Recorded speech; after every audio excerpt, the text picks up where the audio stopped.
मिलवाक जाऊँगी पीएम किसान 24तम किस्ती टंका। हाँ फ्रेंड्स मैंने आपण मैंने ठीक शुणिले जदि आपड़ जड़े पीएम किसान हिताधिकारी होती तेज आपण मैंने खुशी खबर कारण फ्रेंड्स अल्प किसी दिन पर आपण मानू पीएम किसान 24तम किस्तिर 2000 टंका मिलवाक जाऊँगी। तो केवे मिल क्या मिल आसतु फ्रेंड्स भिडियो आम कथा हेबा।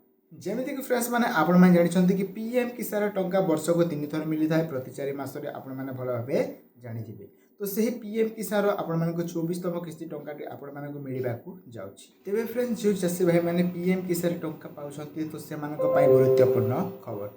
जमिति फ्रेंड्स माने आपण जानिथिबे कि वर्तमान सुद्धा अनेक सोशल मीडिया रे आपण माने जानि देखिबाक पाउथिबे कि आपण मानक पीएम किसान अनुअल इक्यूसी आपण मानक ऑथराइजेशन करबाकू बाध्यतामूलक नचेत आपण माने पीएम किसान 24तम किस्ती टंका आपण माने पाइबे नाही।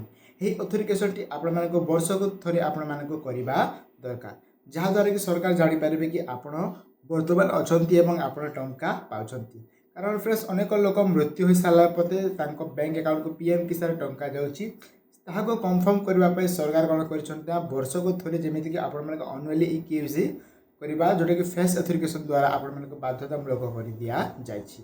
तो जदि आपण परिवार आपण कि बापा कि आपण परिवार जेकोसी सदस्य पीएम किसान टंका पाँच से मैंने कौन करेंगे ना आपण मैंने फेस ऑथराइजेशन करी पकाइबे नचेत आपण मैंने टंका पाइबे ना। तो फेस ऑथराइजेशन कौन एवं क्यों मैंने क्योंठारे करेंगे तो मुझे कही रखुच्छी फेस फेस ऑथराइजेशन जहाँ कि सरकार जानीपारे कि बर्तमान ये लोकटी अच्छी और तार इक्यूसी सब कंप्लीट कले गले ही से जानीपारे कि बर्तमान से लोकटी ठीक भाव व्यक्तिगत भाव से जड़े अच्छा से टंका पाइबा दरकार। तो फ्रेंड्स आपण मैंने इक्यूसी कौटू करेंगे जदि आप चाहिए तेज आप प्ले स्टोर रु आपण मैंने पीएम किसान गोल्ड गोटे एप्लिकेशन अच्छी फ्रेंड्स मुझे तले आपको डिस्क्रिप्शन देवी से आपण मानक से डाउनलोड कलापर आप निजे घर बस करेंगे कि आपण पाठर थी आपण मैंने साइबर कैफे आपण मानक सीएससी सेंटर कि जनसेवा केन्द्र को जाइए आपण मैंने करेंगे।